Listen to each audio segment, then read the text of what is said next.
Hi, and welcome back to the Vision Within. It is the end of 2017, December 2nd. We are in our third episode today. And today we're going to be talking about ageless time and timeless age. Ooh. I know, we're all pretty excited about that. And I'm Lori. Loretta. Lisa. And I'm Katrina. Awesome. So you kind of came up with this, girl. So you start with it. Okay, well, you know, when you get... I don't want to reveal my age, should I? Sure, we're owning it. Are we owning it? Yes, we're owning it. I just turned 61 a couple That's weeks awesome. ago. Mm-hmm. And you know, when you get into your 60s, it kind of trips you out. I remember when I was 25 and 50 really were hard birthdays for me. Really? Yeah, I don't know why. And when I was turning 50, my mom had already crossed over, and I just said something to my dad. I said, gosh, I'm going to turn 50. It's just, and my dad never complained about anything and never said anything negative. So I was really surprised when he said, well, be glad you're not turning 60. So Dad, so funny. I remember that because now I'm 6. When I turned 60, I remember you telling me that, and it wasn't so bad, you know. Well, now in 61 is a 7-year, a new cycle. Ah, So, I mean, that's kind of exciting because That is it's been a exciting. big new year for you. I mean, this has been an incredible growth it year. really has. And you know, All new I'm beginnings. a Chinese fire monkey, and that was last year. So I'm in a new 60-year cycle. Yeah. And maybe that's ageless time and timeless age. What is midlife? I mean, am I in my midlife or am I past it? No, I think we get to choose. Okay. I do. Yeah. You know, medical technology has come so far Right. that midlife anymore is pretty advanced. And I read an article recently that said that children being born now are going to live well over 100 Yes. to the 130s. Yes. Whoa, Because- you're kidding. No. Yeah, Even though our planet and our food supply and all of that is shifting, and because we're using the available resources that we have on our planet, what is going faster is our technology. So we can still create nutrients. Artificial though they are, that's a different conversation for a different day. However, you know, we're also having medical advances that support our body differently. Nanotechnology being developed at Ohio State University, and just all of these things that allow our body and support our body regenerating naturally, or, you know, replacing parts that don't work so well anymore. And so just from basic wear and tear, almost like you would mechanics for a car. And that's allowing us and affording us the opportunity to enjoy our lives a lot longer. And that's why I think, too, a lot of people are pursuing second careers and doing a lot of different things because the only limits are the ones that we place on ourselves. Right. And you know, it's so true because I look at Mark's mom. When she turned 60, she went to school to become, she got her master's degree in social work. Wow. And started an entirely new career. She had been a very successful real estate When agent. she was how old? She went 60. back? Oh, wow. 60. And she's had many lifetimes. So she was, they owned a little restaurant, very entrepreneurial. And then she was very successful in real estate. And then at age 60, she decided she was, you know, going to go back to school and be a social worker. And she still sees clients several days a week at 82. Oh, my goodness. Wow. You know, and is Wow. so vibrant. So that gives me so much, you know, hope, and what a great role model. Because I think, my gosh, I'm choosing a whole new path Right. at 55, and you know, Yeah. I feel like, whoo, Yeah. it's awesome. Wow. Yeah. Well, maybe I am in just midlife. You're just If hitting I'm your going to be stride. 130, That's right. then I'm not even midlife yet. That's There right. you go. But I think there's also a difference between the physical midlife and then also like the Or mental. spiritual and the emotional midlife. And I think that for myself especially, I'm either at the because we talk about the midlife crisis generally, and you always hear or see the stories, especially, and not to say anything against the men, but usually the men, they buy a sports car, they buy, because there's a shift in your mind where you feel dissatisfied with the way that your life is, both men and women, and different people choose different things to supplement that. But I think, going back to what you said about even a career shift, right? I think that at midlife, when we reach that midlife point from a psychological perspective or spiritual, emotional, we begin to become dissatisfied with our life because we don't like the way that things are, either in our environment, within ourselves, within the community that we live in. We start seeing things, some of that facade starts stripping away. And so when we go into that shift, I think that really propels us into that midlife. Yeah.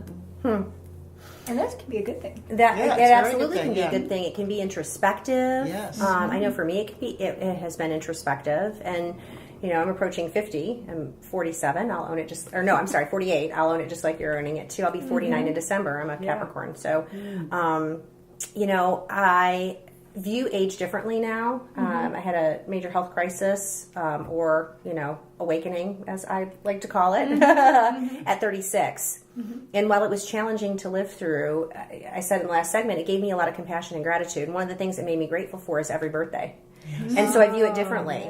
That and, appreciating a bad hair day when you don't have any hair. I don't complain about that anymore either. Those are a couple of small things, but not that it's a complaint. It's just like, some days you're wishing things looked a little different than they do. Sure. Because it would, go more smoothly. But in essence, I think sometimes we look up, at least for me, I looked up and I decided that, the life that I was experiencing, that I created for myself, was very different than the one that I wanted to be pursuing to feed my soul. And so I started going down a different path and making that shift.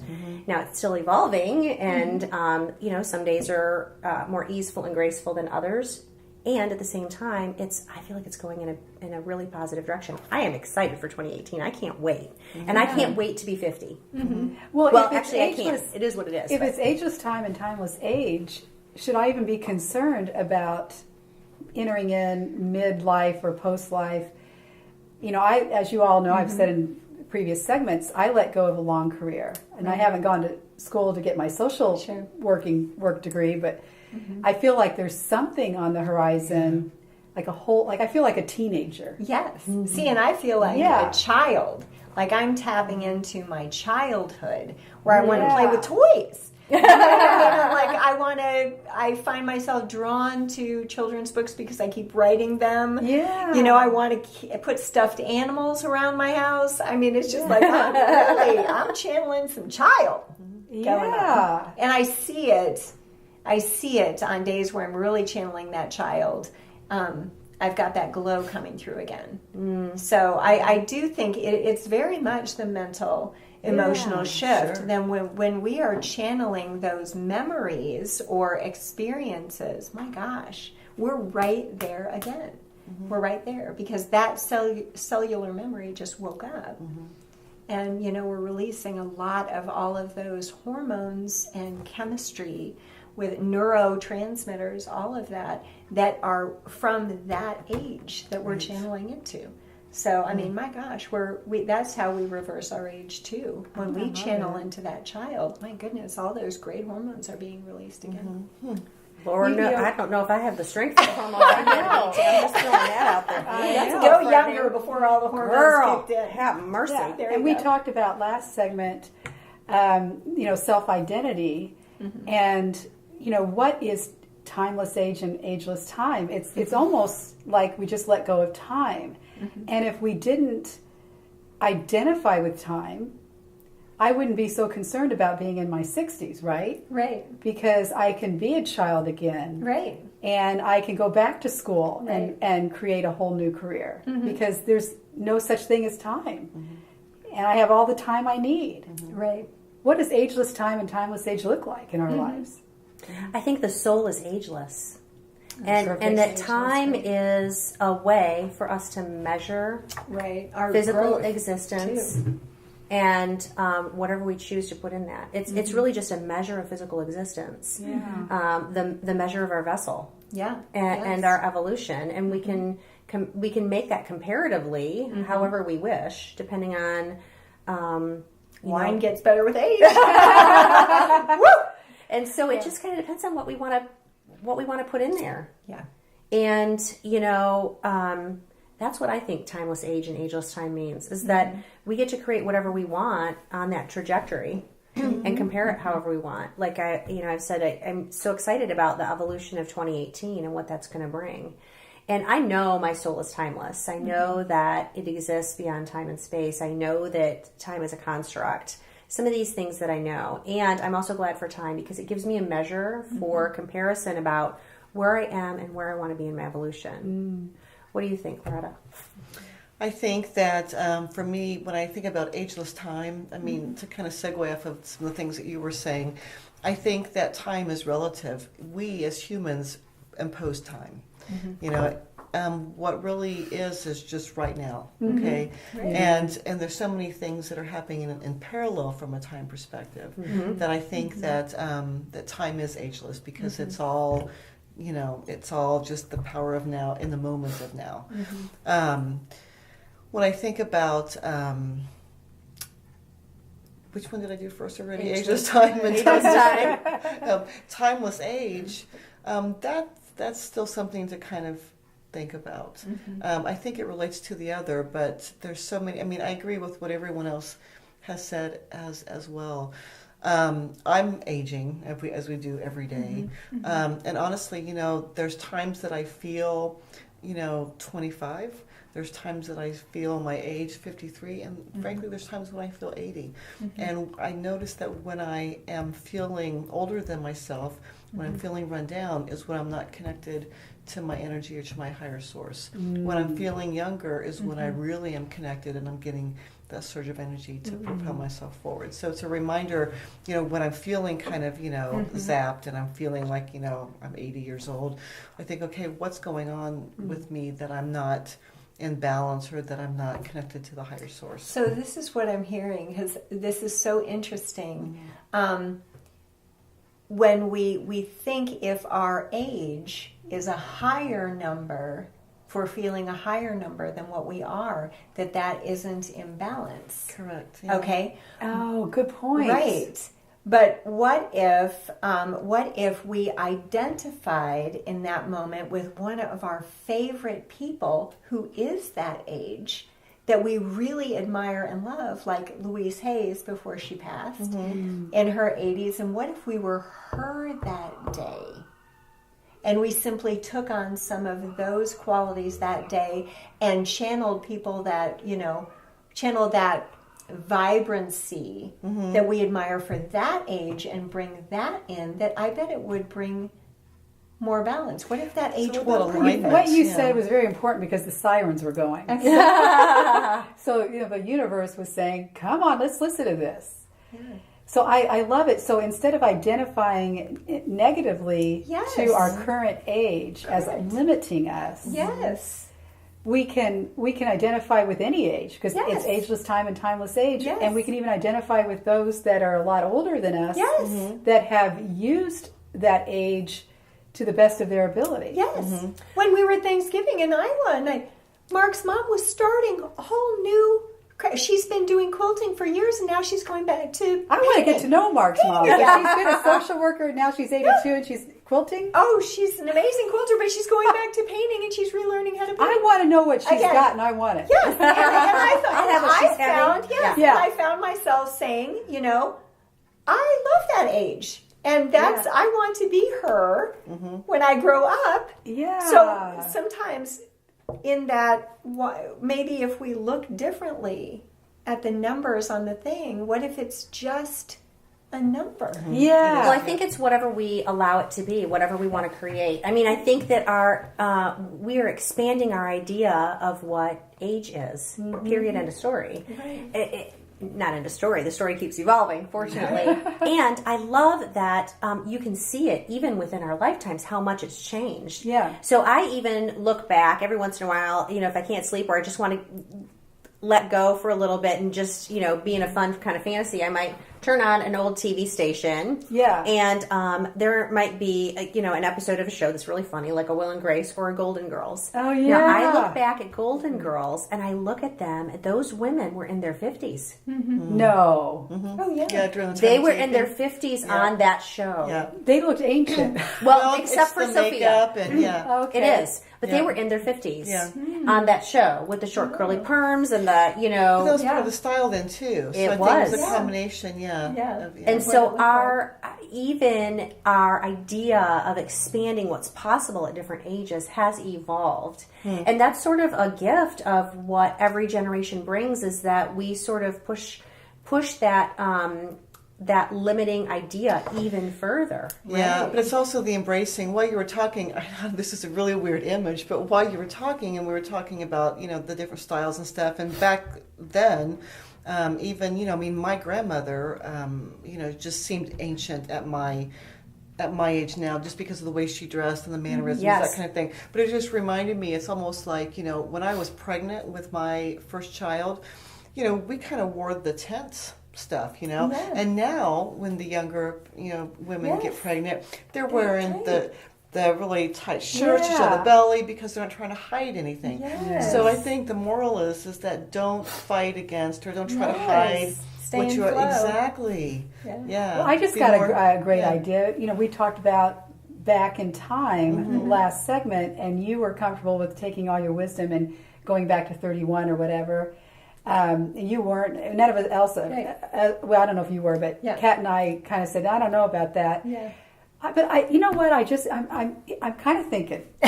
Yeah. What if I just become delusional and I just start thinking I'm 51? I mean, everybody will Right. think I'm crazy. Sure. No, just How old are you, Lisa? Oh, I'm 51. yeah. Right. Yeah. I mean, I could pull it off because it means instead of having my kids when I was 30 and 34, well, it was 29 and 33, but I turned 30 and 34. I could have been 20 and 24. So I could Right. pull it off. My parents had me at 20 and 21 when they were 20, and my mother was 20 and my dad Okay, was so 21. I here declare that I am 51 now. We'll see what that looks like in 2018.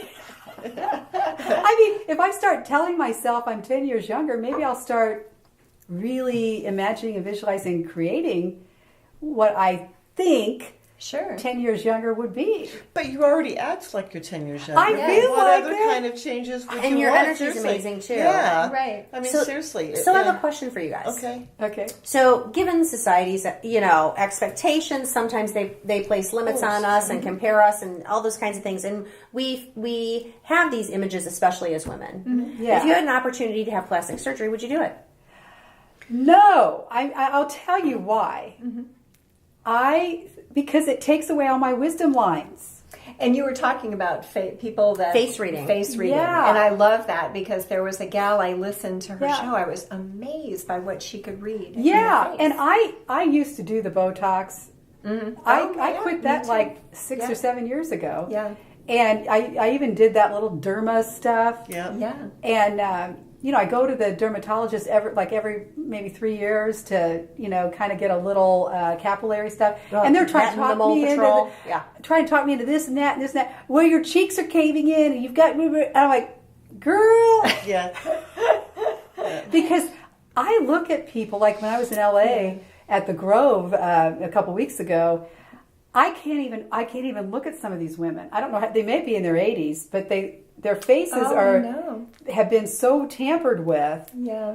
and there's no way they can fix them now. Maybe I don't know how old they are now, but they don't look very old. They look maybe they're in their 50s or 60s, but their face is so plastic and it's drooping and it looks a mess. Yeah. Like a Picasso. It Or does. Salvador Dali. Yeah. Salvador Dali, Yeah. it's melting. I'm Yeah. just like, how can they do that?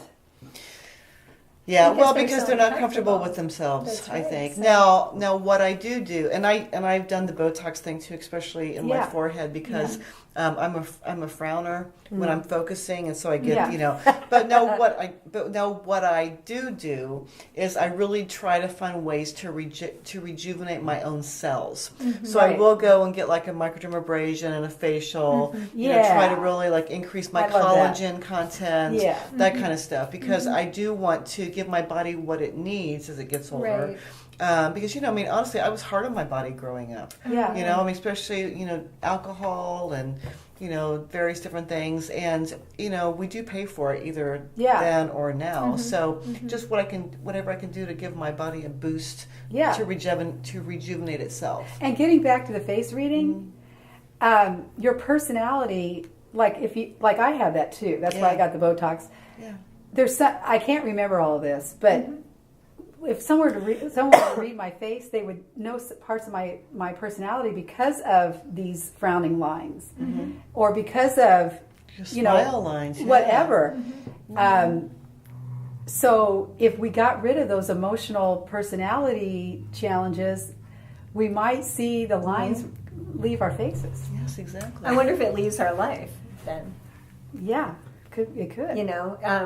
I just, as I'm reflecting back, when I was so incredibly uncomfortable with myself, I had many things altered. I had my lower eyelids lifted. I had breast implants done. Somehow I thought it was going to make me happier or feel better about myself. But I wonder, and to your point with the Botox, when my face felt frozen, I wasn't as comfortable smiling and laughing. Right. So by taking those lines away, I think we probably take that emotion out of our life. Yeah, and I have to. In effort of full disclosure here, I had what the doctors thought was Graves' disease, thyroid disease, because all my life, my eyes. Have you ever noticed people when you they're like this all the time? Yeah. Oh, yes. Well, so I did go to a plastic surgeon to lower my eyelids. I guess it can be done. I don't even know how. And it kind of messed my eyes up. My ex-husband said, whatever. Sorry, Kevin. But you're probably right. The eyes didn't look quite the same, and this has been 15 years ago or something. But they were able to lower my eyelids. I don't know how they did it. Because I literally had to force my eyelids, like if I smiled, it was automatic, they went down. But I otherwise I'd be like this all the time with people, and that looks and I didn't have Graves' disease, Graves' disease.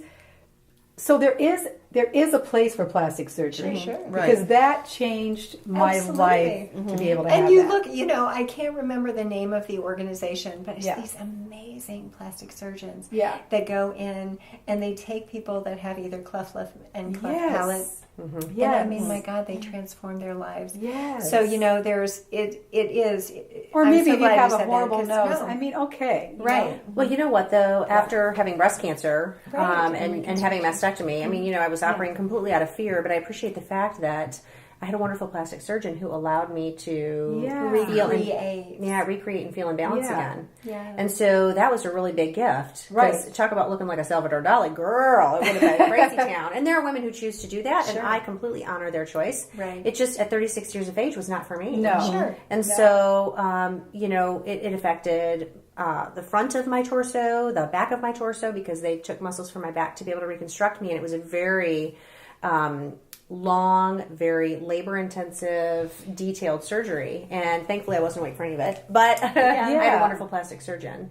And so it's just, it's kind of been this evolution, but I'm very grateful because that allowed me at 36 to feel more in balance with my life. So it's interesting. Well, maybe ageless time and timeless age means to be comfortable in our own skin at this time, at the now. Yes. And if something amplifies our perfection, let's go for it. But if it's hiding something or trying to escape from something, denying our age, maybe that's not such a good idea because it'll do some kind of emotional trick on us. Is it creating what you want with consciousness? Not escaping who you are, but enhancing who you want to be? Right.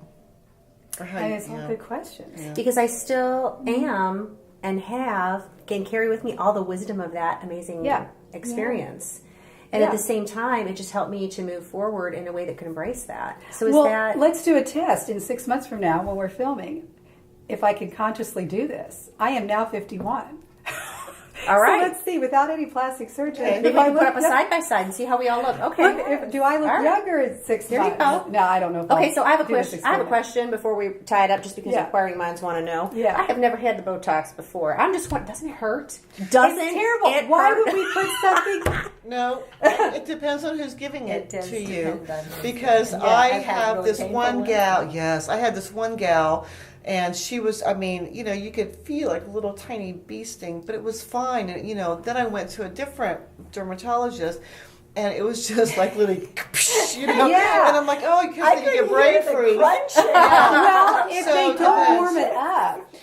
It If just it's depends not- how it's administered too. yes. You have to, Yeah. So yeah. Well, as I was doing this awakening thing, having all these metaphysical experiences back in '08, that's when I stopped doing it. I thought, wait a minute, I'm putting Botox in my system. How's that affecting me? No, Because it's poisonous, right? they do. botulism. It paralyzes the muscle, but they do use it with people who it does.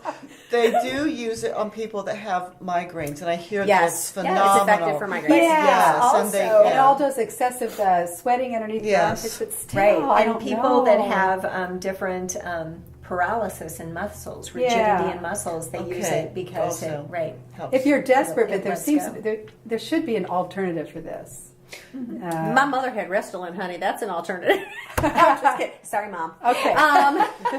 Anyway, so we're digressing into a funny Yeah. point, but the point is, timeless age and ageless time. We've been around the corner with all of it, and it's got its place, and it's got Yeah. its consciousness, and it's not about by comparison or living by anybody else's standards. It's about what helps us to feel best in our skin and supports us living our best lives. Right. Yeah. So Right now. we would love to hear. I mean, I know this is a hot topic for sure, right? So we'd love to hear what you think on Rising Tides Global. Make a comment below, and also on our YouTube channel. We'd love to hear from you as well on the Vision Within. So I'm Katrina. I'm Lori. Loretta, And I'm Lisa. Thank you so much for joining us. thank you. Thank you. Bye. Bye-bye. Bye.